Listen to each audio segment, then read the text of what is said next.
As we begin our story tonight, it takes place a few hundred years after the first series. The year is 1668, and we are in England.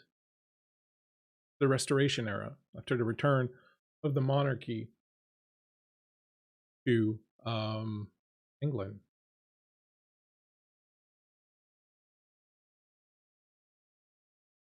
To begin tonight, since we are dealing with a period in which one of the most illustrious and infamous figure was John Wilmot, the Earl of Rochester, I thought I would read a bit of a poem by the Earl of Rochester, a poem called The Imperfect Enjoyment.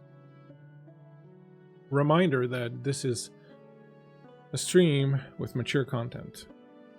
Please be advised that this stream will feature mature content. You should decide for yourself if you want to witness it or not. We hope you stay with us, but if you don't, please do what's right for you. The Imperfect Enjoyment by John Wilmot, Earl of Rochester. Thou treacherous, base deserter of my flame, false to my passion, fatal to my fame, through what mistaken magic dost thou prove so true to lewdness, so untrue to love? What oyster cinder beggar, common whore, didst thou ever fail in all thy life before? When vice, disease, and scandal led the way, with what officious haste dost thou obey? Like a rude, roaring Hector in the streets, who scuffles, cuffs, and justles all he meets. But if his king or country claim his aid, the rake-hell villain shrinks and hides his head. Even so thy brutal valor is displayed, breaks every stew, does each small whore invade. But when great love the onset does command, base recreant to thy prince thou darest not stand. Worst part of me, and henceforth hated most. Through all the town a common fucking post, on whom each whore relieves her tingling cunt, as hogs on gates do rub themselves and grunt. Mayest thou to ravenous cankers be a prey, or in consuming weepings waste away. May strangery and stone thy days attend, mayest thou never pest who didst refuse to spend, when all my joys did on falls thee depend. And may 10,000 abler pricks agree to do the wronged Corinna right for thee.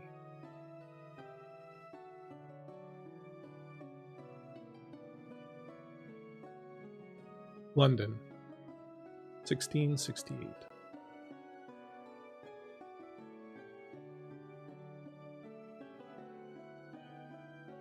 The city smells faintly of ash and damp timber, the ghost of the great fire lingering in the air like a cautionary tale. Rubble lines some streets, but scaffolding rise everywhere. Masons shout across beams, and carts rattle through muddy lanes, ferrying stone to construction sites. Smoke curls from chimneys rebuilt in haste. The river Thames rolls on, unconcerned, glinting in the pale summer light. Beneath the scars, London is waking up again. The court of Charles II is back in Whitehall, glittering in body. After years of Puritan rule under Cromwell, the Restoration brings color and music to a city long stifled. The king, freshly returned from exile in France, sponsors the arts with continental flair. Courtiers parade in satin and lace. Coffeehouses buzz with gossip, politics, and pamphlets. Music plays in the gardens at Vauxhall. Painters, poets, and playwrights clusters in tavern, chasing patrons and scandal in equal measure. And in the West End, the theaters are open once.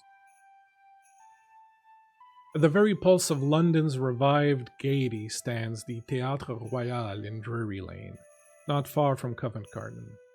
Though one might as well say not far from Olympus, so divine is the pleasure within. The building itself, plain in aspect yet noble in purpose, draws all manner of London's citizenry, fops and rakes, fishmongers and philosophers, all shoulder to shoulder in pursuit of spectacle. Within, the house swells with the din of the assembled. The pit churns with restless apprentices and shop clerks eager to clap or heckle with equal zeal. Above them, the boxes glitter with finery, ladies in feathers and silks, their fans fluttering like butterflies, gallants besides them whispering bold verses of their own invention. The gallery, high and smoky, holds the rest, the raucous, the loyal, the loud, the pageant, the light. And amidst this hum of anticipation, see now the sprightly figures darting between benches, the orange girls, bright-eyed and quick of tongue, bearing their baskets as if they were trays of gold. "Sweet oranges, kind sir, as ripe as the cunny of Venus herself," they cry, with more than the promise of fruit in their glance. The best known among them is Orange Moll, a wench of such wit and worldly charm that some say she could silence a bishop or bed a baron, should she be so inclined. She trades not only in oranges, but in favors, gossip, and the promise of a meeting after the last bow. One sees Moll slip an orange slice to a gentleman in the front row, her fingers brushing his with just enough mischief to inspire a sonnet. He laughs. She vanishes into the crowd, her keen mind keeping track of who lingers with who, whose lips spill secret. The show has not yet begun, yet already the drama plays on. Presently the chandeliers blaze, the candles hiss, and at last the curtain rises. A hush falls. Collective breath. And then music. The proscenium frames the stage like a picture in a golden locket. Painted scenes glide in and out with mechanical grace, transforming tavern to palace, boudoir to battlefield, all with the shifting of ropes and whispers of unseen hands. Tonight the audience is favored with a comedy by Dryden, filled with gallantry, duels, and dialogue so sharp it could draw blood, or perhaps it is one of Shakespeare's old tales, much revised, of course, for modern tastes, spruced with rhyme, trimmed of sentiment, and laced with innuendo. And behold, when Mistress Nell Gwyn strides forth upon the planks, the very air tingles. She tosses her lines like sprightly birds, taking graceful flight, her smile enough to undo a vow of chastity. That she is the king's desire is common knowledge and common pleasure. The crowd drinks her in as they would the finest one. This is no theatre of solemnity, no temple of austere art. Nay, this is London's beating heart, where laughter reigns, scandal blooms, and all the city's hungers briefly fed. The play unfolds not only on the stage, but in the audience, in the boxes, in the very lips of Moll, with her basket of oranges and knowing wink. Thus does Drury Lane sing its nightly song of wit and wickedness, of beauty and bawdiness. And London, newly risen from ashes, laughs once more. But it is not this particular theater that beckons our attentions on this night. At least not yet.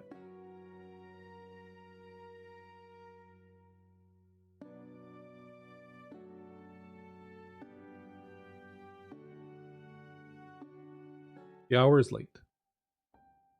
London slumbers beneath a veil of fog and ash, the bustle of the day drowned in silence. Even the bawdiest corners of Covent Garden have gone still, their laughter spent and scattered like old playbills in the gutter. The grand doors of the Théâtre Royal are closed, its chandeliers extinguished, its velvet hush returned. Orange Moll and her girls have retired with their marks for the night, offering a different fruit for those willing to pay. Not far off, down a crooked passageway too narrow for a pauper carriage or too forgotten for a constable's boot, there lies a small rehearsal house, half stage, half storage, and wholly known only to the few who must know. No lantern swings above the door, no sign declares its purpose, but within, a flickering light and a man.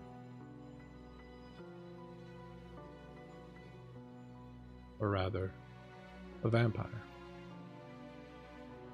Alone upon the scuffed stage, beneath sagging drapes and ghost-ridden rafters, stands Thomas Kilgrew, director of the King's Company and a proud member of Clan Toreador.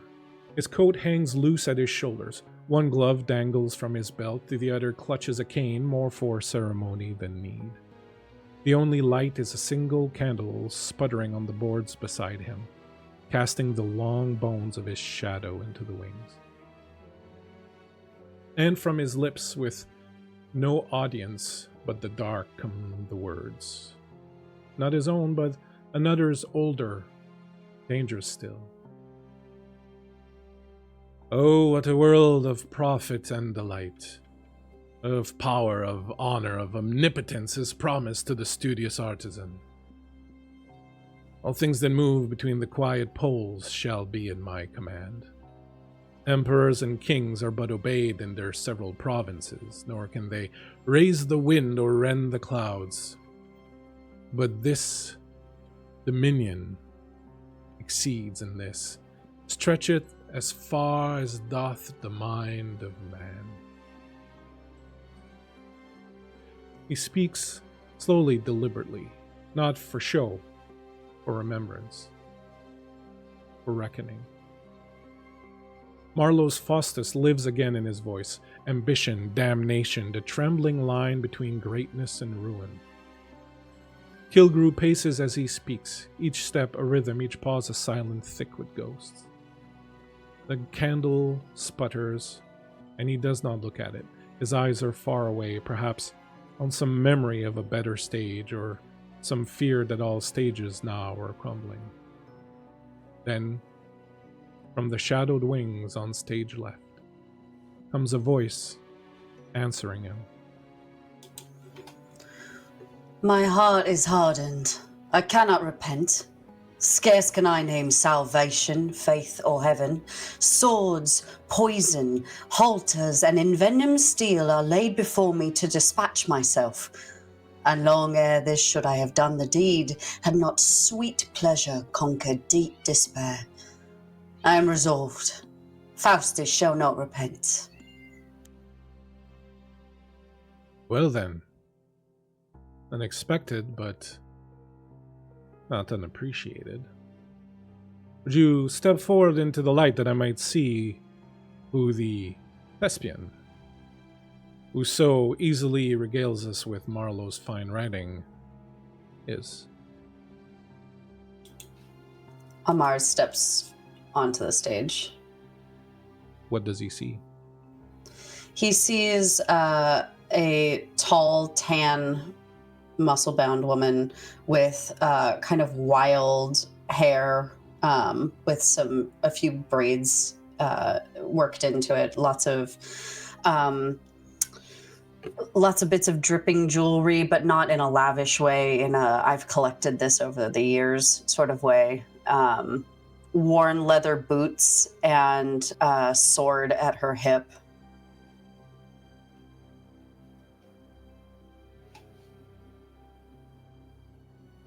La Vibora, I imagine. That's right. That's not the name of a snake. Oh, yeah. Actually, it's technically a viper. Pretty wicked. And are you? Wicked, I mean. I guess that depends on who I'm talking to, isn't it? You have the honor of addressing Thomas Kilgrew, director of the King's Company, noted thespian and mentor to many of the fine actors that grace this stage and all the ones of note in London. Mm-hmm. Oh, sorry, was I meant to be impressed by that? Most people are, but I guess if the theater's not your thing, then you may not be. And that's quite fine. I assume you are here about the job. That's right. I'm not really into pleasantries and all this fucking royal shit that you've got going on there, lad. You got a job need doing? I'll get it done. These cats are everywhere. I know, running around the streets then, ain't they? I have gold for you. I'm told you are in need of it. Well, yeah. Some arseholes are going to be arseholes, aren't they? Speaking of which, how are your negotiations with the East India Company progressing? I hear you were quite a terror on the seas, a veritable pirate queen, or so they say. Well, those nights appear to be over. I simply have to pay a ransom for several of my cohort what been taken by the company. Perhaps get a little vengeance on my own on the way. But you know what they say, you can't fucking trust a pirate. And it seems that some of that gold that was promised me, for the ransom, was never delivered, so... And so here you are. That's right.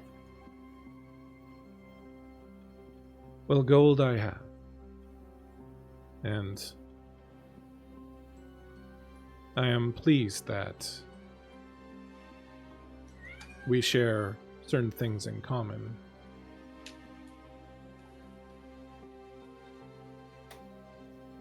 Thirsty. What, you can't trust actors either, so...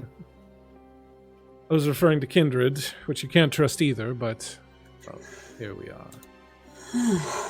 Yeah, that's right. Thirsty? Quite. He claps and waits, and you hear a clopping sound as an older woman comes out from the wings. She has the look of a seamstress about her, probably someone who works in the theater here making costumes and so on and so forth. And she approaches, her eyes cast down. He says, "This is Elizabeth, one of my favorites. She is well rested. I offer you to you in gauge of our upcoming business together. Elizabeth, be a good girl and see to our friend." The woman approaches you slowly and looks up at you, and she's got a little bit of fear in her eyes, but, you know, seems she's used to this. Come on, pet. I won't bite. Well, I'm afraid that's what you will do, ma'am, but that's all right. That's all I'm here for, isn't it? Yeah, I suppose so. I presume you will not wish to bite, as your kind does have a tendency to... I'm going to retract that, because I don't think you would know what your clan is. He's not going to say that, but I will ask you, will you bite or will you draw with a knife? I don't want to make a mess of my shirt, so I think I'll probably just give a little shake. You pull out this drinking goblet that you carry for just such an occasion. On your thumb is a ring, on the side of which is a razor-sharp blade. You run your hand slightly along her jawline and then near her throat, and then without nicking the artery per se, you make a fine little cut. She gasps, and you bring the cup up to her neck and fill it with her blood. And in moments, the red amber liquid is swirling around in the cup. You reach up and hand her a piece of handkerchief that she puts over the wound and retreats into the darkness as you inhale the deep, rich scent of her blood. Someone who has been well fed and well taken care of. No disease, no thinness of blood here. Someone who is a prized part of someone's herd. I told you I wouldn't bite, love. She scampers off. Truth be told, I think she actually likes the biting, but she would never admit it. I hope the vintage is satisfactory. It's delightful. Cheers. Cheers. Whilst you indulge, perhaps I could let you in on this particular little problem I have. I'm all ears. There's an actress, Nell Gwyn. One of our finest actors, one of the finest to ever walk the planks here, and very much the apple of the company's eye. She is set to star soon in the new play being put on, the new new yarn by Dryden.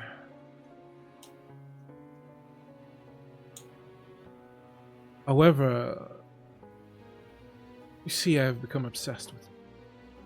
I taught her everything she knows. I've been her mentor and a tutor for very, very long, and her talent and her beauty and grace are such that I cannot help but want to preserve it forever.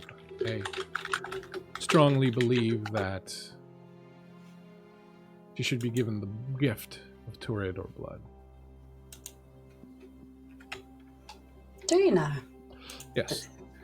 The gift of such a great clan's yours, huh? Yes, think of it what you will. The fact remains that you are but a tourist here, and I assume you will depart soon enough, and so it is not really of your concern. What is of your concern is the gold that I am willing to pay for you to abduct her and to bring her to me. You see, Nell has caught the king's eye. I will have to get creative in order to throw him off the scent. Which brings me to my second point. It is very important that as you abduct her, you make it look as if she decided to leave of her own accord. I have drafted here a letter. In fact, she has drafted it herself unbeknownst to her. Or she didn't know what she was doing. She thought she was merely rehearsing something, but there is a letter here that indicates her desire to run off to France to experience the world. I've even taken the liberty of saying that it is because of Rochester's constant babbling on about the French and their culture, that she feels so intrigued. inclined. Yes. Well, personally, I'm not much for the French. Find them a bit dodgy. But if we need to do this little masquerade for the right price, sure. Speaking of price, and he walks over to the side of the stage where you see in the darkness a little chest. He bends down, opens it up. You hear the clinking of gold as he pulls out a little bag, and he comes over and he brings it and hands it to you. Half the promised sum is in here. You will have the other half when you bring Miss Gwyn to the Wycherley estate. I'll provide you a map. William Wycherley is a thrall of mine. Make sure it appears as if Nell is taken off, and then take her there. Tomorrow night would be best. You will find her in her dressing room at the Théâtre Royal on Drury Lane, but half a block. Excellent. And she picks up one of the coins and puts it in her mouth and bites down. Perfect pure gold. Now, I don't have to do this to each and every single one of these now, do I? No, of course not. Do you really think that I would try to shortchange someone named the Viper, and with a reputation the likes of yours? The entire East India Company shits their britches every time your name is mentioned. I don't think I need to have you angry at me. You certainly do not. Although, one little fucking scab has done it to me before, so can't really trust anybody. Like we said, actors, pirates, kindred. Priests. Worst of the lot. She tosses it back into the chest and closes it. I am also told that you wish to know the name and location of a certain director of the East India Company, the one responsible for your recent misadventures at sea. I certainly would love to pay him a wee little visit. You see, I don't particularly like what he's done to me and my crew, but I especially do not like what he does in general. Yes. Well, progress is not for everyone. Right. Stuffy white men being advanced, that's the thing, isn't it? I'll provide his name and location, along with the rest of the payment, at Wycherley Estate. See that you bring her there tomorrow night. Very well. Consider it done. Pleasure doing business with you. Hopefully the pleasure will be all mine. Needless to say, do not injure the poor young woman. Oh, no. You don't have to worry about your little puppet. She'll be just fine. Glad to hear it. Just a passing thought, you know. I feel like you work with so many people and you've heard of so many different types coming through. You see all sorts in the theatre. Tell me, do you know a man named Decimus Fulgio? He's a kindred. La Sombra, I hear he's part of the clergy now. Indeed, I've heard tell of him. He's not in London, but he is nearby. How close? Close enough. He's in Manchester. Or he was. Less than a moon ago. Well. Someone with as refined a nose as yours would be able to pick up his trail from there. Do you intend to cause him harm? Oh, no. Just an old friend. Have a little chat. He is aware that you cannot trust pirates. Right, and you can't trust the clergy either, so... But... Should be a very interesting meeting. Indeed. Especially the fact that I'd be stuck in a landlocked city for a little bit then. Have you ever given any thought to writing your adventures down, perhaps as a play or as some form of serialized publication? Certain people would love to read the adventures of the bloodthirsty Viper Pirate Queen. Why? Are you feeling a bit of a creative block? Oh, Sorry, not for me. You know the crowds are into the more tantalizing stuff now. Right. Yeah. Well, no accounting for taste. Indeed. Well, I wish you the best of luck on our endeavor, and I hope to see you before dawn the day after tomorrow at Witcherly Estate. Right then. Oh. I hope you have a pleasant stay in London. I'm sure I will. The smell of feces always gets me riled up in the morning. I like you. If ever you seek a change of employment and would like to give entertainment a try, I'm certain we could arrange something that would be quite a success. Imagine yourself strutting up on stage, telling your story, telling your adventures to a crowd of boisterous, drunken, undersexed louts. Place would crumble. I'm a fucking pirate. Don't you think I do that every goddamn day? Quite frankly, I'd rather skin myself alive than tread the boards here. Fair enough. He bows. Pleasure doing business. Takes the chest and leaves. Meanwhile, not too far from here, and yet another theater. The candles burn low upon the sconces, their flickering light casting long, wavering shadows across the boards of the stage, now stilled after the clamor and bustle of a rehearsal.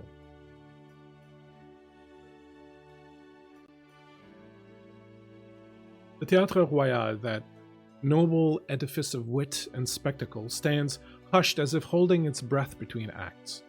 The laughter of players and the sharp clack of the prompter's stick have faded into silence.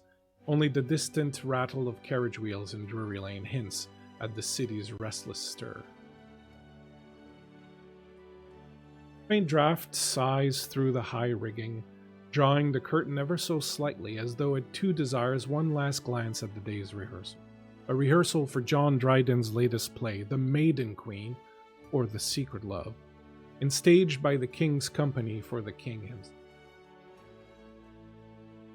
Upon the stage, 2 lanterns swing gently from their hooks, casting golden pools of light upon the scuffed boards and the ghostly forms of set pieces.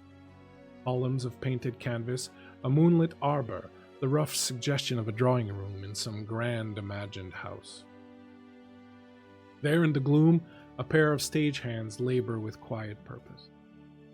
One adjusts the pulley for the flying machine, muttering oaths in a dialect more suited to the tavern than the salon. The other dusts a gilt fauteuil with a cloth that has seen too many seasons.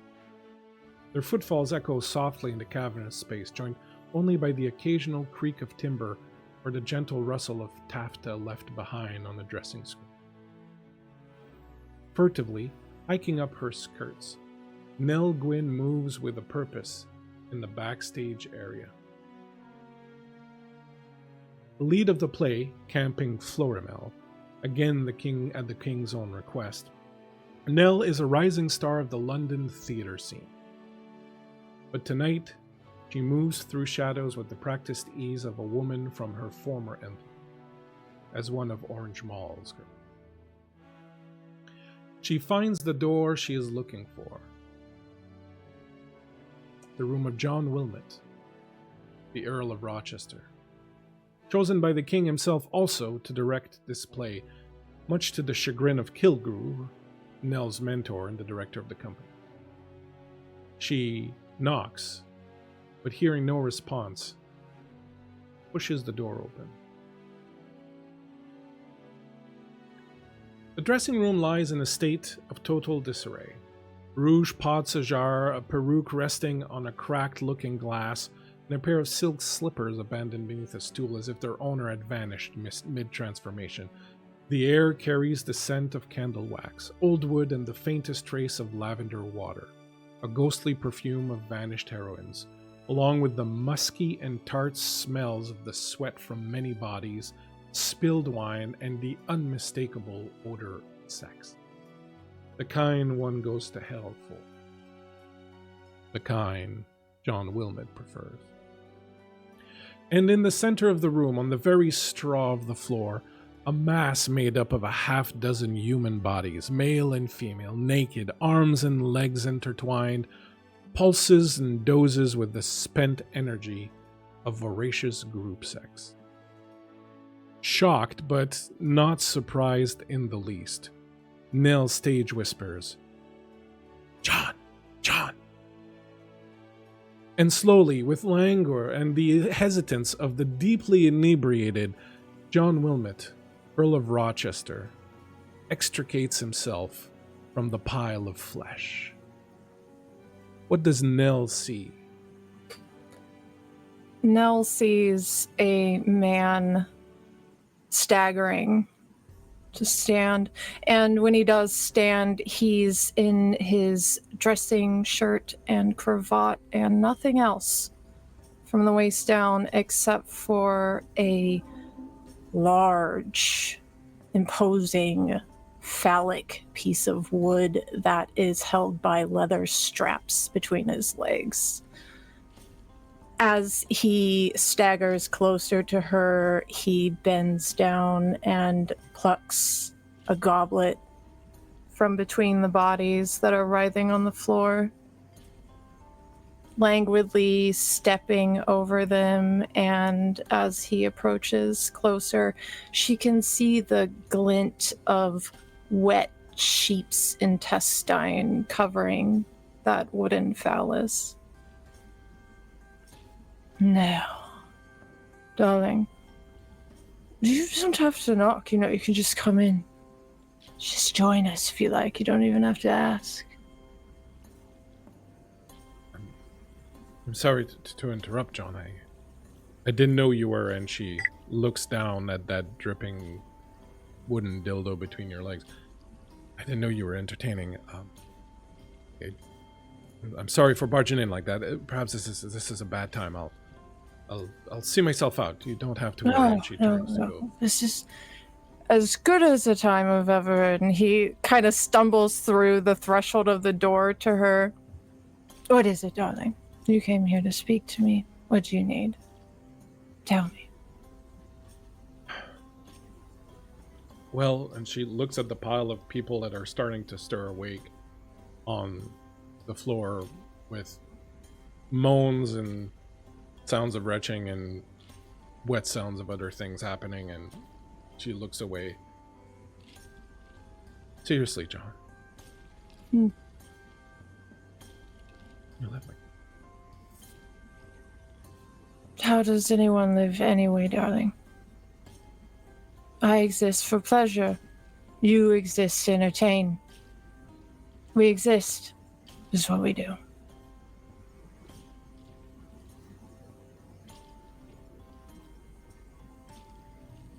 It's Orange Mall.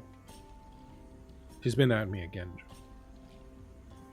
She's been at me again, sending me notes, winking at me from the audience. He says I still belong to her. He says that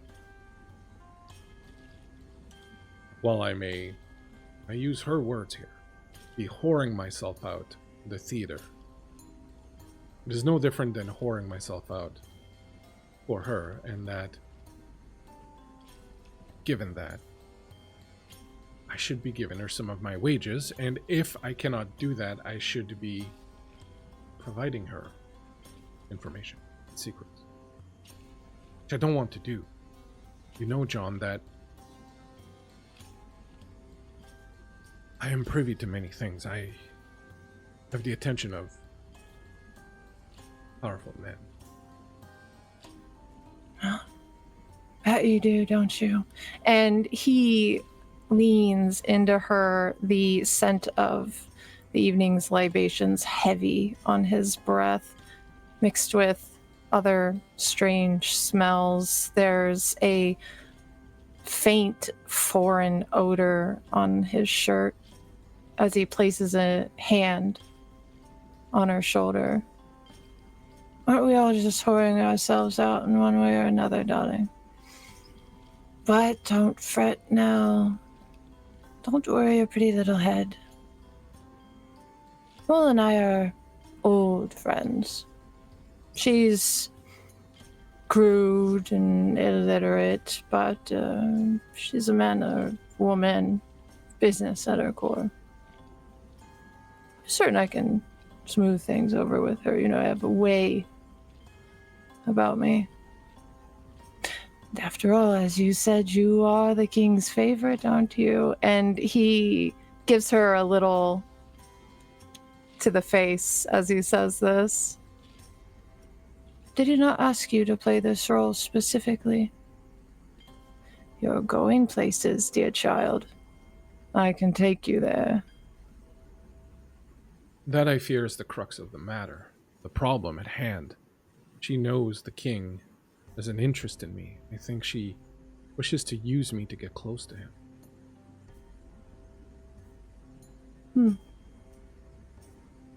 And you can see that she's staring down at you. She's entranced, looking at your body, the breasts, of course, of a woman, the flared hips, but then this strange contraption between your legs, and you can see so much at play in her face, the revulsion mixed with this strange kind of uncontrollable desire, and you can see her hand sort of shaking a little bit as she almost hesitates, wanting to reach out and touch you, just as her nose wrinkle and her face sort of scrunches back at the smell of you. And as you take this in, you yourself are taken by that same thing that always draws you to her. There's something in Nell's blood. You don't know what it is, but there's almost like a resonance, a sound, an effect that emanates from it that calls to you even through her skin. Even when it's not drawn, there's a vibration there that calls to you in a deep and very primal way. And as much as you've given into all sorts, all matter of desires and depredation in the past, there's this even deeper desire that you feel would only be quenched if you were to have her. Of course, the fact that the king has an eye on her makes things a little difficult, and so does Kilgrew, and so do many others. She is a star. Well, not tie in trouble. He thinks to offer a few lewd thrusts in her eyeline as she's admiring the piece between his legs, but that scent catches him, and his eyes that were once lighthearted, jesting, are now dark and sultry, and he's leaning into her. That hand that slapped her face is cupping her jaw now. You smell so nice tonight. Sorry I can't say the same for myself, little dove.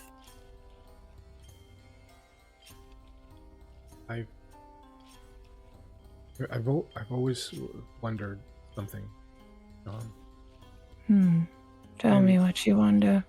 She looks down, her eyes moving down over your breast and down over your stomach and down to that wooden phallus between your legs, and her finger just rises up just enough to touch the tip of it and send it swinging a little bit.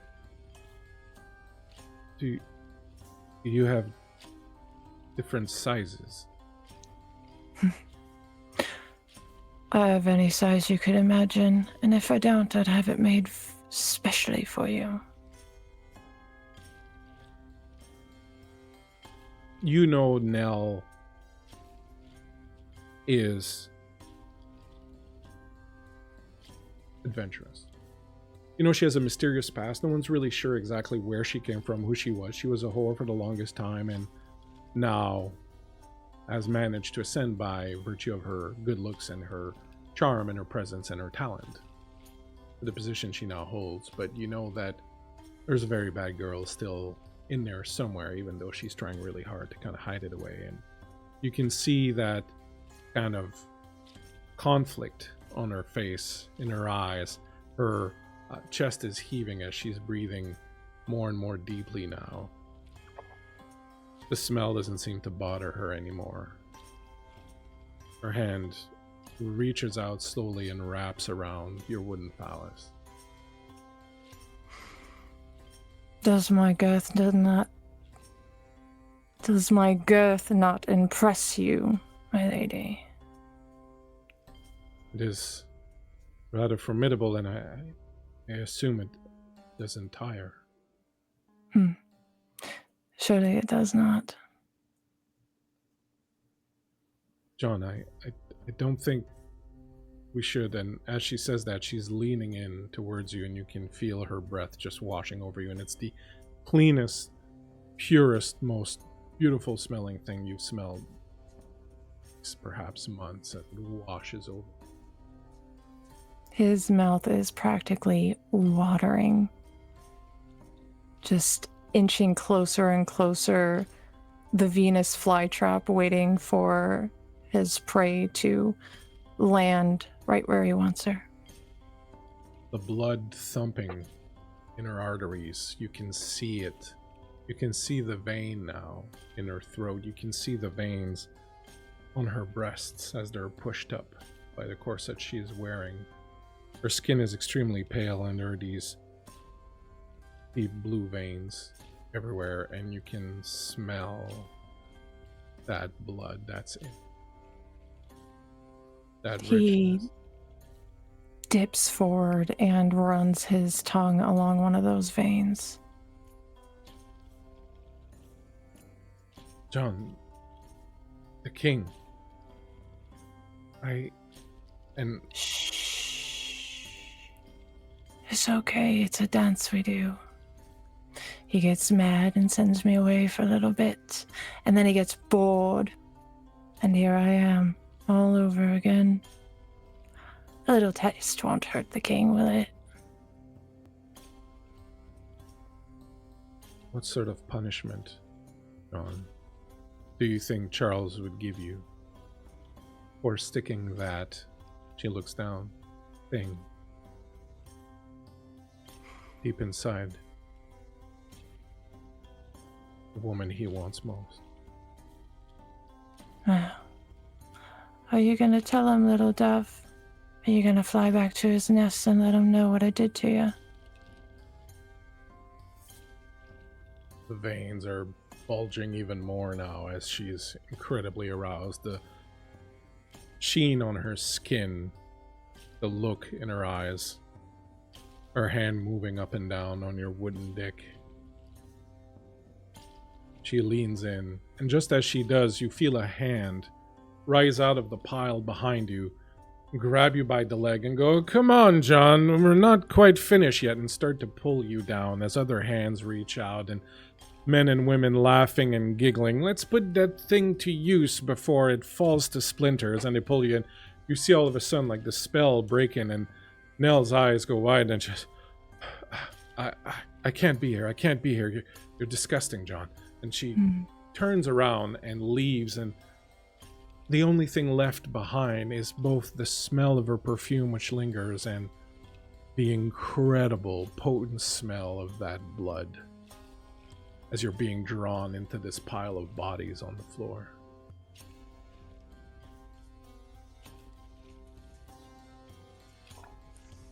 You look down, and you see that the sleeve of sheepskin is gone. Probably still clutched in her hand. She runs through the theater.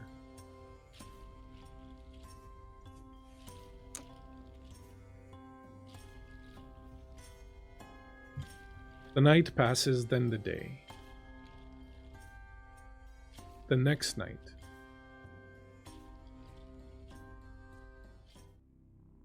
Upon the stage, still caught in the echo of recent brilliance, the King's Company rehearses under the weary eye of Master Betterton, the assistant director.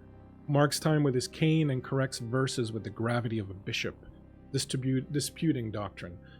The chandeliers have been lowered and trimmed, footlights are lit afresh, throwing strange shadows upon faces long grown too accustomed. Mistress Marshall declaims her lines with noble ardor, though her voice is hoarse from 3 days' fever and her patience thinner than her bodice. Young Kynaston, still too pretty by half, struts in his queen's robes with all the hauteur of a Spanish infanta, drawing smothered laughter from the gallery where a few idle apprentices have crept in to gawk. One boy forgets his cue, another drops a rapier with a clatter fit to wake the dead, yet on they go, these sons and daughters of Thespis, bent to their art with the same sacred fervor a curate gives to scripture. The prompter, hunched in his box like some foul-tempered gargoyle, calls out missed lines with a hiss and a glare, while the scene painter watches from the pit, chalking notes with inky fingers, muttering about the palace backdrop not yet dry. The air is thick with dust, sweat, and a kind of reverence that only this stage inspires, half sacred, half profane. Down a dimly lit backstage passage you move, Amar, and at the far end, beyond the noise and candle glare of the stage, lies the dressing room of Mistress Eleanor, Nell Gwyn. She, the darling of the pit, the toast of Covent Garden, and the golden wit of every drawing room from Whitehall to Wapping. The door is ajar, as it often is when she steps out for a breath of night air to banter with the boys in the wings. Faint perfume lingers in the corridor. Orange blossom, powder, and a whisper of bergamot. The soft glow of a single candle beckons you within. A room of warmth and disorder, feminine in every inch, yet bearing the mark of a woman untroubled by dainty conventions. Her mirror, rimmed in tarnished gilt, is littered with trinkets, and some tied with ribbons, others folded hastily, smudged by fingers that could not wait to read. A fan lies open beside a rouge pot, its ivory ribs painted with lovers embracing beneath painted vines. A silk shawl, foreign and too fine for the English climate, hangs loosely from the back of her. The folding screen near the corner is painted with birds of paradise and scenes of some distant sun-drenched court. Fanciful, half cracked along the hinges. Her perruque rests atop a stand beside a glass of watered wine. A pair of slippers, embroidered, delicate, are placed neatly side by side beneath the dressing table. On the narrow shelf sits a pewter tray bearing the remnants of a supper only half-touch, a crust of bread, a bit of cheese wrapped in muslin, and an orange half-peeled, its sweet scent mingling with the wax. A small book of Dryden's verses lies face down on the stool, open at a page well thumbed, the margins scribbled with remarks in a bold and merry hand. Candle flutters. The shadows stretch long across the walls, catching on velvet lace and glass, and for all its intimacy, the room feels paused, like a scene not yet finished, or a line withheld until the perfect cue.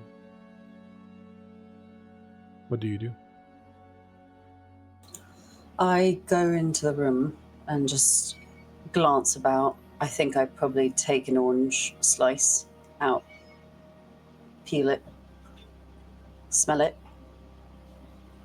run my fingers over it, place it back. I think I'd riffle through some of the writing that's there, see if I can find anything. There's a piece that draws your attention, not only because it appears to be more recent, but because there is a slimy, clear skin casing next to it, tubular in appearance. The writing on the paper appears to be her own. Rochester is appalling, she writes. I've never met one so debauched in my life. Filthy, and smelling of sweat and other people, a true horror. Yet I, fawned over by a king, and by the director of the King's Company. By a king. Can scarce turn my thoughts away. Well, can't say that I like the sound of this guy. And I think that Amar sits in her dressing chair and puts her boots up on the vanity. As you do, you see, tucked away in the corner of the mirror, another paper. Almost as if someone wanted to hide it. Well, what have we got here? You pull out the piece of paper and unfold it. It's a crude drawing of a man with long curly brown hair and a very foppish demeanor.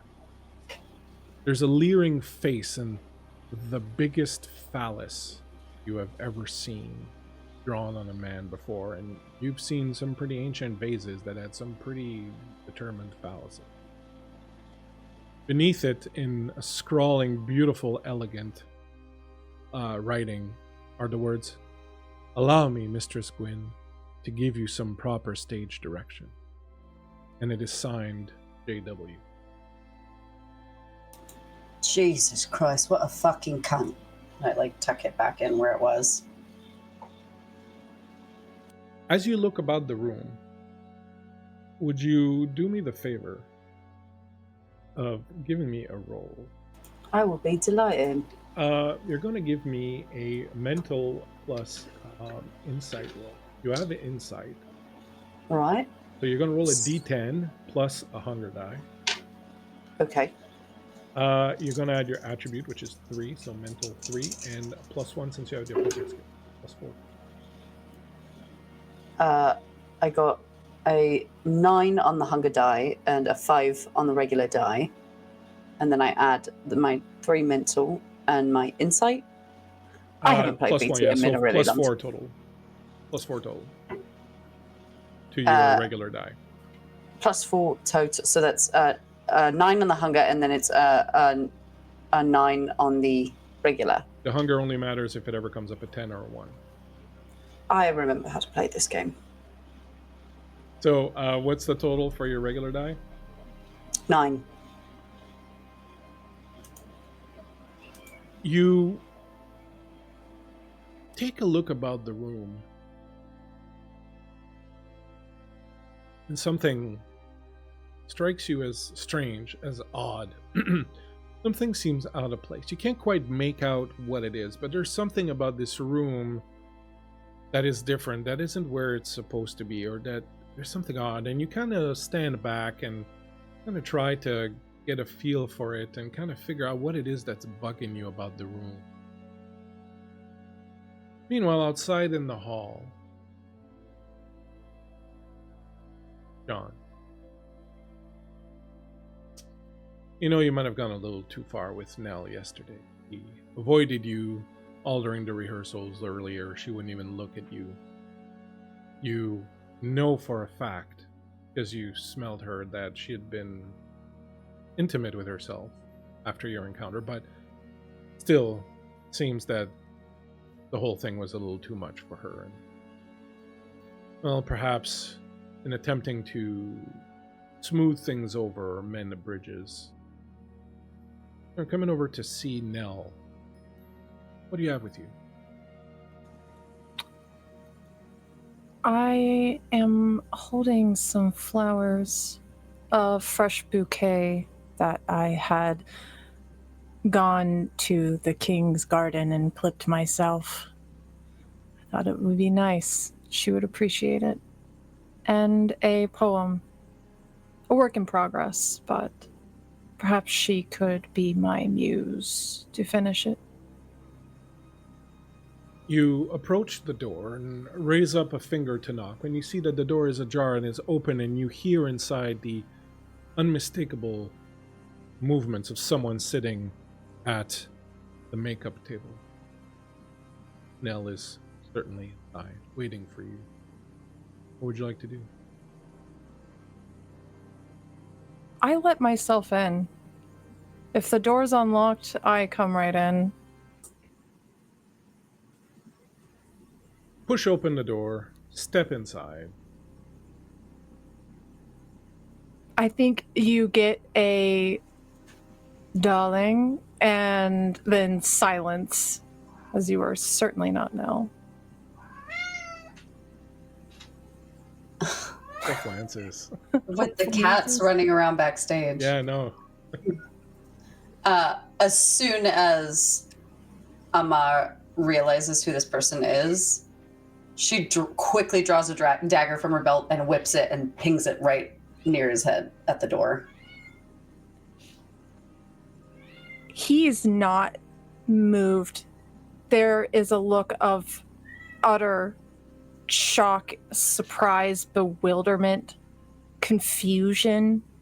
There's a maelstrom of emotions running across Artemisia's face.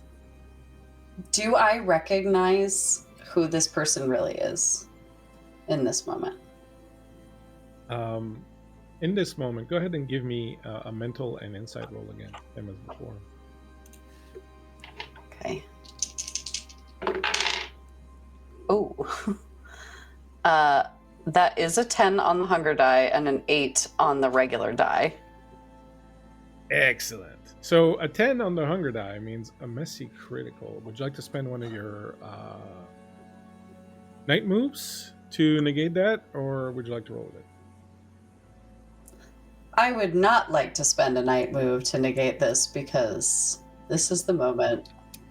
You turn around. There is absolutely no doubt in your mind that this is Artemisia. She is get up in some strange way. Your mind kind of has difficulty a little bit reconciling the fact that she looked like a man, but there is really no hiding the face you know so well, the smell that you know so well, the aura that you know. And as you do come to the realization of who she is, there are a flood of emotions rushing through you. You remember the last time you saw her. how close you had been, how sweet she had been with her words, how she had begged you to go and warn Etria, while she prepared to leave the city with you. You remember being with Decimus on the edge of the cliff in Constantinople, looking out over the harbor, knowing that one of those ships leaving the city carried her and her brother away from the place. Decimus having told you that she had not hesitated for 1 second in putting her family and her blood and her brother above you. What's going through your mind as you recognize here and now, 200 years later, Artemis? I think it's a flood of panic and disbelief and a flare of passion and an overwhelming desire to kill her.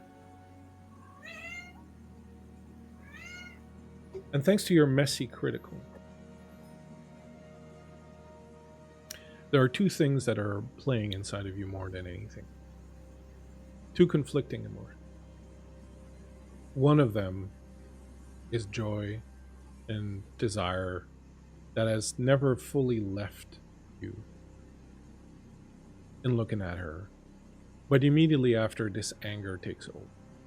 This anger is all that remains. The feeling of abandonment. The feeling of neglect. You killed for her. You would have laid your life down. And she discarded you. Like a skin sheds its skin. Like a snake sheds its skin without regards for it.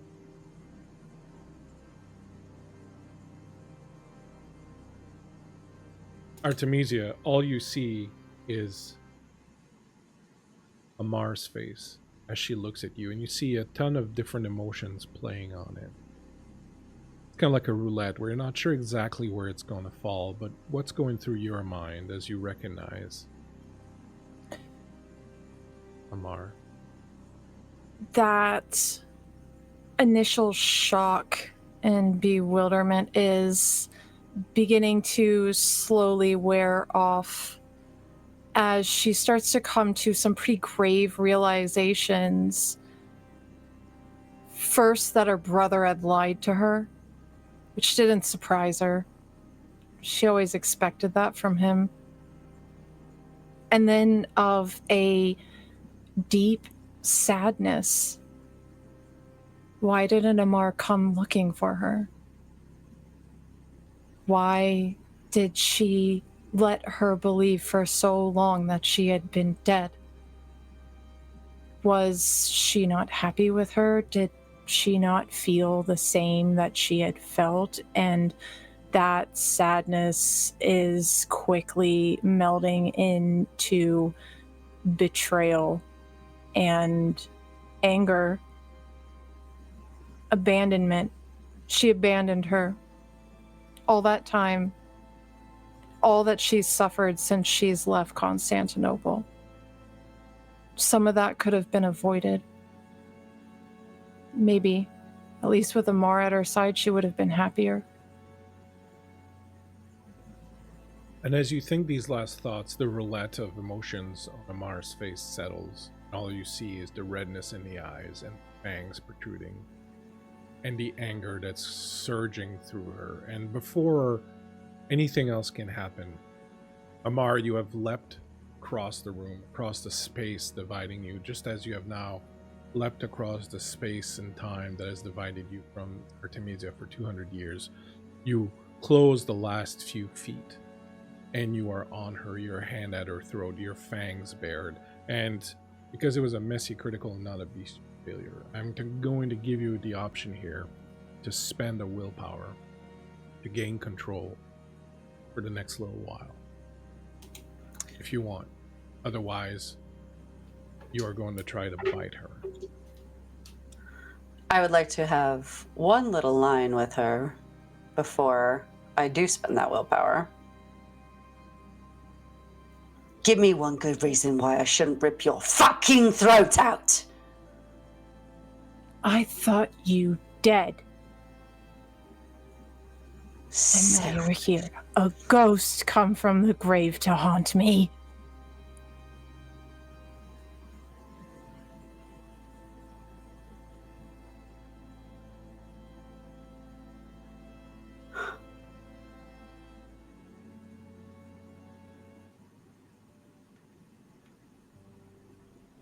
You have nothing to say for yourself.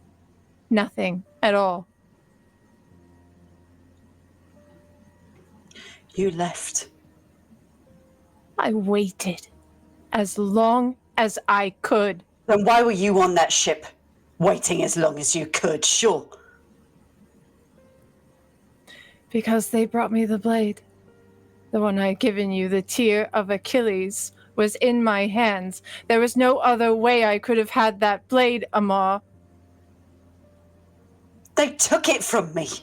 How was I to know? They took it from me, the Blackfriars, right before they fucking staked me. You think that I could have come to find you? You got on that ship and you fucking left. Only thinking about yourself and your bloodline and your fucking family. That's all I had left to think about. Do you think I wanted to stay with my brother all those years? Do you really think that? After everything I went through? After the death of my father?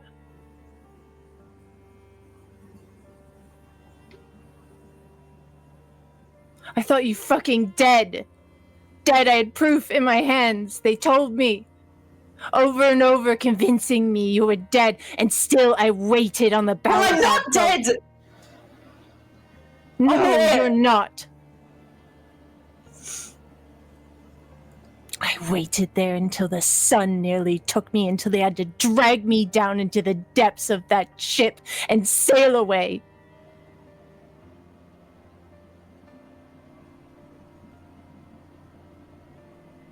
But here you are alive. Never once did you look for me. Look at me now. Did you miss me, Amar? Did you think of me?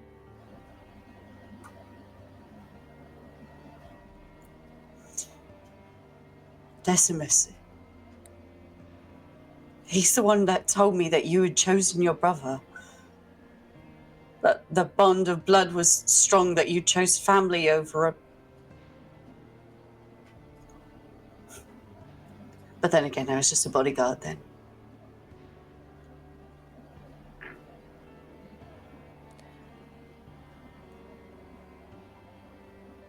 Artemisia reaches into her pocket. And in her hand, she pulls out a small stone, holding it to Amar's face. Do you recognize it?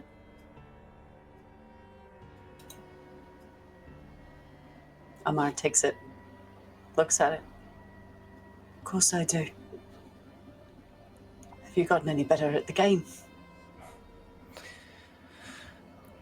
Nobody really to play with around here. I highly doubt that. You smell like a fucking stable. Things have changed. I've changed. What the fuck are you wearing, love? You look so fucking stupid.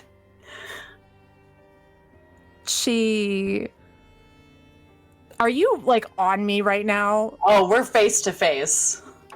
She kind of, like, takes a few steps back and does, like, a very courteous bow of the court. Fucking John Wilmot. Second Earl of Rochester. At your service, my love. Tell me, have you been shagged recently? You feeling lonely? She smiles at you. You're disgusting. What of it?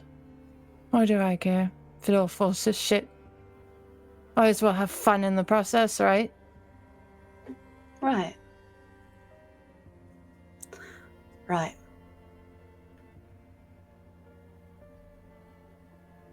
Why are you here? I got hired for a job. Oh. And look at you. Not too much different. The accent's strange. Like it on you, though. Well, you spend enough time at seas with a bunch of rough-handed men. Kind of pick up on it. Rough-handed men. You're telling me. Don't be vulgar. Why not? Don't like it. Nah, You that's can't just... tell me that your cunt doesn't twitch in the slightest. Shut your fucking mouth. And she grabs him by the cravat and pulls her in for a kiss. And just as your lips come together hundreds of years after they should have, there's a knock at the door.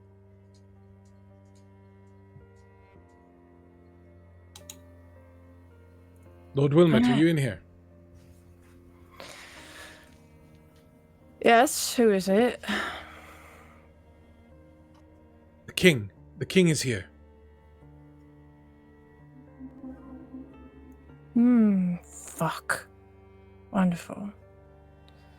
What does he want? He's settling in to watch the rehearsals, but he's let it be known that he'll want to see you and Miss Gwyn, but we can't find Nell anywhere. She's not anywhere in the theater. You've checked everywhere. Yes, we've been searching for the past half bell. Can't find her anywhere. No one's seen her leave. No one knows where she is. Oh, so I'm sure the king is quite happy right now, isn't he? He doesn't know. He's still in the process of choosing his seat. You know how he is. Right. Well, how about we distract him and we keep him not knowing for a while, shall we? All right. Will you be finding Miss Nell then? Yes, you fool. I'll find her. I'll find Miss Nell. Who's that? Who's? May I'm I a come new in? stagehand helping with the pulls. Yeah, I'm just gonna go ahead and make my way out here. As you go to leave, you realize what it is that was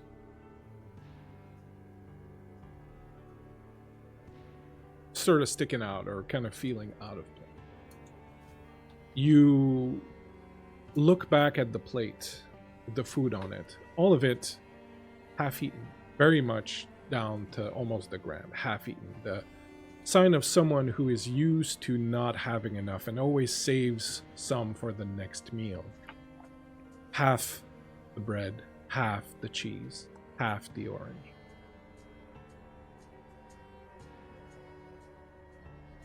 On the floor are few pieces of orange peel, orange skin. The orange on the plate has been peeled by someone very, very dedicated to removing the peel in one piece. It sits, this empty little round vessel, right next to the plate. And there are a few other pieces on the floor. They are not old and dry, so they've not been there a long time. But they are superfluous. They should not be there. That is what has been bothering you. Everything in this room is where it should be. Everything ties into something else, but that is out of place.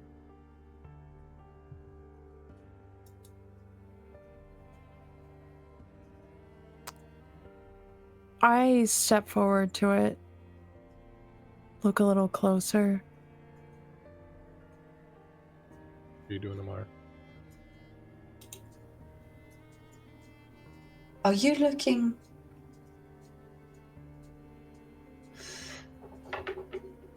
I'll help you find her. She's your lead actress, isn't she? She is. And a favorite of the king, which could pose an even bigger problem. Interesting. Well, I will certainly do what I can. You don't mention the orange peels, Amar, that have just stuck out at you? Nope. Has Roderick left? Is he fucked off? Yes, he's fucked off to go and try and drag the king. Artemisia stops and looks at Amar. Don't think a kiss is going to make me forget 200 years. Oh, no. I don't expect you to forget 200 years, love.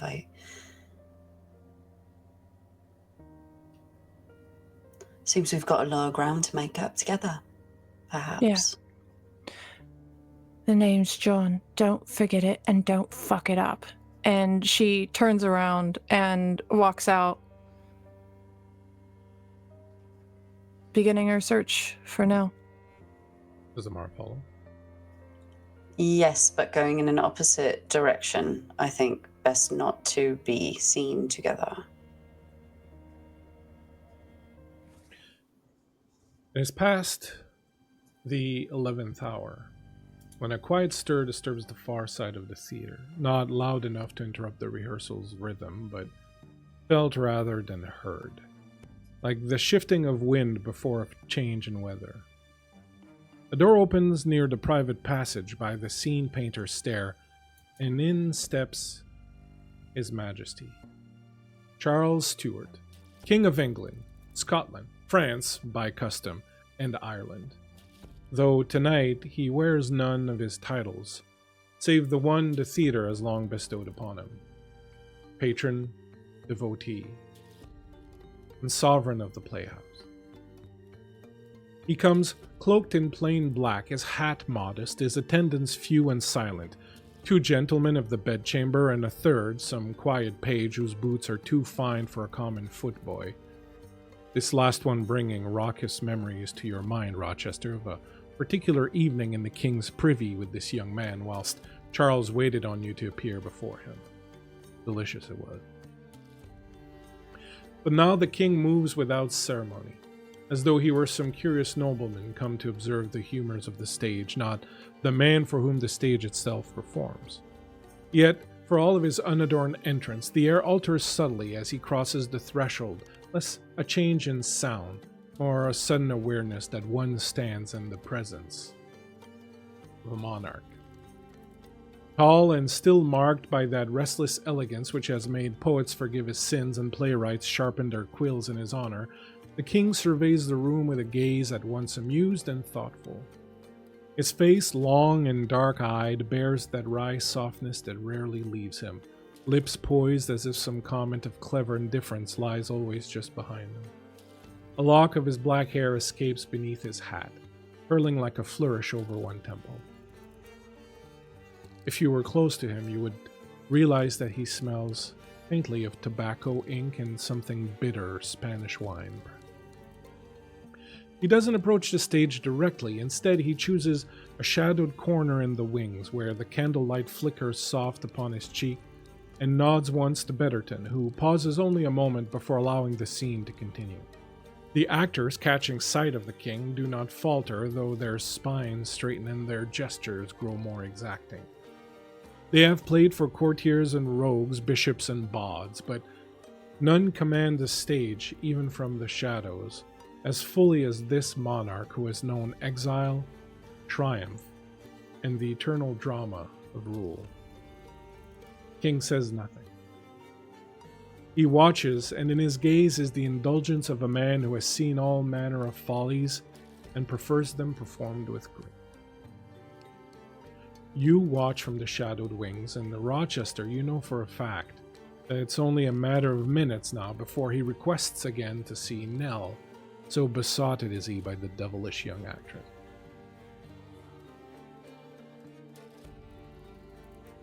What do the two of you do? I think Amar mutters under her breath something about fucking royalty. God, they all look like a bunch of butterflies, don't they? And like slips through the backstage area trying to avoid being seen by the king, that's for sure. Rochester, what do you get up to? Was it mentioned where she was last seen? She was waiting in the back scenes rehearsing some of her lines. He was due to be on stage moments later. Yeah, he joins Amar in their search there. Go ahead, both of you, and give me mental plus insight rolls.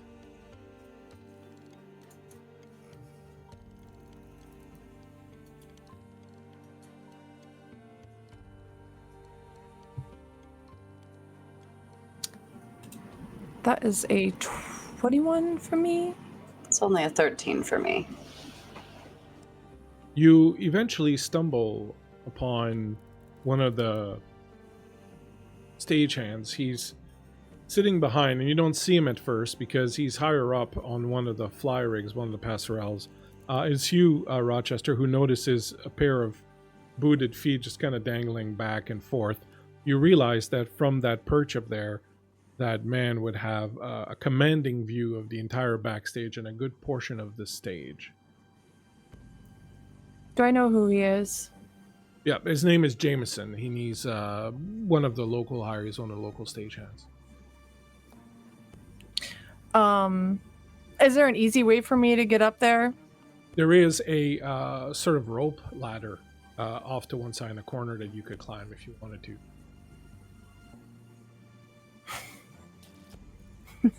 Not in your nice pants. No, not in me knickers. The boner might get in the way. Yeah, the big wooden cock in my pants is definitely going to trip me up. Sets you off balance. Heard that before. I think he looks around at the ground, seeing if there's something small to collect and like chuck up there to get Jameson's attention as to not shout while play is going on. I get the feeling that there's probably a matter of little detritus in the backstage area of theater at this particular time. Yeah, he's like gathering little things and just kind of like chucking them up there and Boy, doing a psst. You want your face caved in? Oh, sorry, sir. I didn't know it was you. You might want to be careful throwing things. You wouldn't want to break something or send one of the candles flying upside down and set fire to the whole place. We've already had a big fire in this city. Right. Do you mind coming down for a minute, Jameson? We can have a talk and not a shouting match. I think I have a bit of time, before the next cue. What's everyone in a tizzy about? He comes down and you watch him, both of you, as he stands up and he's walking on a plank that's like barely this wide. And he just kind of pops up on it and walks on it like he's walking on the ground. He gets over to the side where the ladder is. And when he gets to the ladder, he doesn't like sit down and he just kind of drops off the thing and then grabs it and kind of climbs down. Agile as all get out. And he comes down and he walks you. What's got everybody in a tizzy? I thought we were supposed to be rehearsing, and I've seen the king's presence send people a bit of tuttering about like this before, but this seems to be a little bit excessive. Do you know you move like a spider monkey, right? It's sorry, really I was lovely. Coughing. I got the black lung. He said, do you know you move like a spider monkey, right? Oh, I've been told that by me ma. It's quite nice. It's quite lovely to watch. You should pop over to my bedchamber some night. Will you stop fucking doing this? Jesus Christ. I had to try. We're He looking seems, for Nell. unsure if he wants to or not. Have you I'll seen take her? that under consideration. Have I seen Nell? Oh yeah, I saw her. I saw her earlier. She was walking around back here, rehearsing her lines and whatnot. Boy, Right, that have you Dryden, seen he her sure since? can write a fine rhyme, eh? This is true, right? Have you seen her since? Come to think of it, no, I've not. Been a few minutes. I just reckon that perhaps she went on stage to do her bit. But you didn't see her actually go out there. No, I did not. The king came in, you see, and then, well, that drew a little bit of my attention. Do you fancy the king? Well, I fancy being a king myself, but not in the cards. Low birth, you see. Oh, you mean fancy him like for a Rogering? No. Oh, right. Huh? Did you see which side of the stage she exited on? Stage left. Very well. I go around stage left side. You might want to wish to ask Orange Mall about it. Orange Mall, what she's got to do with this? Oh, I saw them. They was talking together. See, you left that part out originally. Well, you didn't ask me if she was talking to anybody. I asked you to just tell me about it, and you left that part out. Hold on now. I'm just a stagehand. I'm not supposed to be doing all this fancy thinking and stuff. That's right. I feel like you'd be quite nice when you're thinking less. I'm not quite sure what that means. Maybe you could find out sometime. Oh, McHugh's coming. Have a good evening. And he rushes up and he climbs back up, and you watch him go, and he's got quite this really kind of lithe, muscly body that moves like, and it kind of tickles your fancy. You make a mental note. I don't think it takes much. No. Basically, are they alive? Do they have a pulse? And if so... Or not. Pulse optional. We are kindred. We are kindred. Do I know where I could find Nell right now? Or not Nell. I'm sorry, Mall. So there are several places that Orange Mall might be. There's no show on tonight, so she won't be at one of the theaters. There's a brothel that she runs, and she does have a little DOS of her own where, she entertains people. All right. I think we should probably find Mo. Might be a good option there. I poke my head around and go, yeah, you think? Let's go. I'm already halfway out the theater. I'm trailing along. And as you turn to leave, you hear, John, going somewhere, are you? I was just looking forward to seeing you tonight. You and Nell, is she about anywhere? And you turn around and you see standing in the wing, his cane at a jaunt angle matched by his hat, is the king, Charles II. His long nose standing proudly before him. Your Grace, you look ravishing this evening. And you, as always, look as if you've been sleeping in the gutter for the past. I've been in a few gutters. So I've heard. Who's your friend? An actor. New to the ensemble. Hence the dress. The lovely Earl here is writing a new role for a pirate queen. Are there pirates in this play? And he looks around to his assistant. No, I wasn't aware that there were any pirates in this play. Is this? I've told Dryden several times. Your Grace, yes. She's lying to you. It's fine. She's a whore. She's a whore. I brought her here. I'm sorry, but I can't help myself. Oh, she does have the look of the whore about her. Perhaps a bit ill-used. Have you been whoring on ships? You look a little bit weather-beaten. She has the accent, isn't it? Really gives it away. I think I very surreptitiously kick Artemisia in the shin, as I adjust, just catch her in the shin with it. Well, I hope you're not too busy with your whore to find Nell for me. I would very much like to see her. Yes, we were just going to get her now. Capital. Very well. I shall await here. Well, not here. A little dusty. I'll wait in my box. You should go back to your seat. Yes. Are you certain there are no pirates in this play? No pirates. I dislike pirates. No much. pirates, sir. Oh, I assure yes, you. I'm just here for the other kind of entertainment. And I like fawn a little bit on Rochester. Like, Oh, behave yourself. I wouldn't hang about Rochester too much. He's been known to make even a horse feel a little bit dirty. Getting jealous, Your Grace. I could share with you if you like. such a kidder, John, really.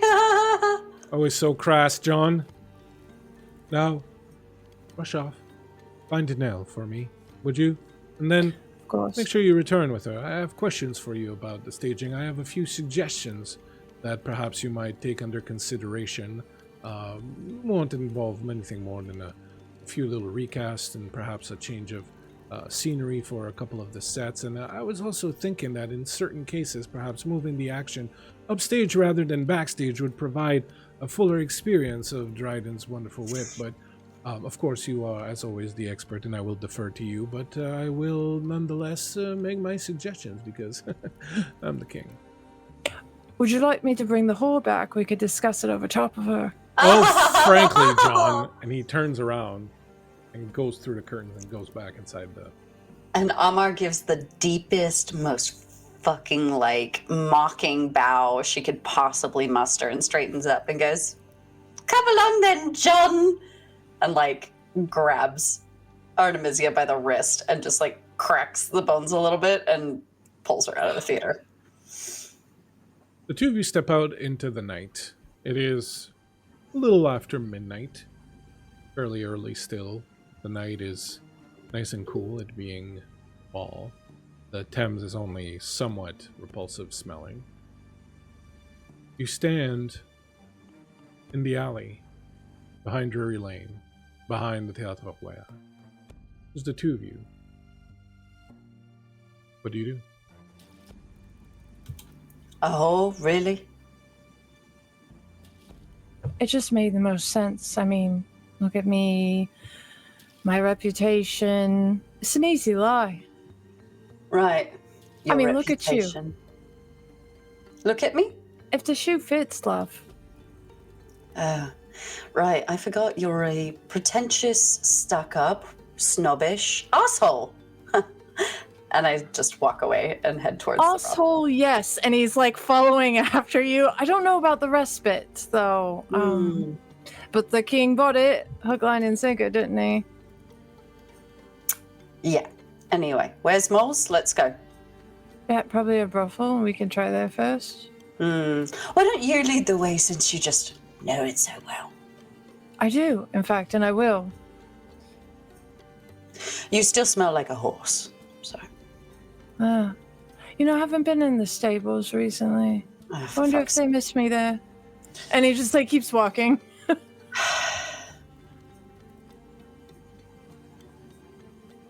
You're muted, Bleak. As you step through the alley, the mud on the ground sucking at your boots and trying to keep them as you do your best to mosey on down the alley. That is where we will end for tonight, as the two of you are off on your way to Orange Mall's little emporium of fragrant delicacies, let us put it this way.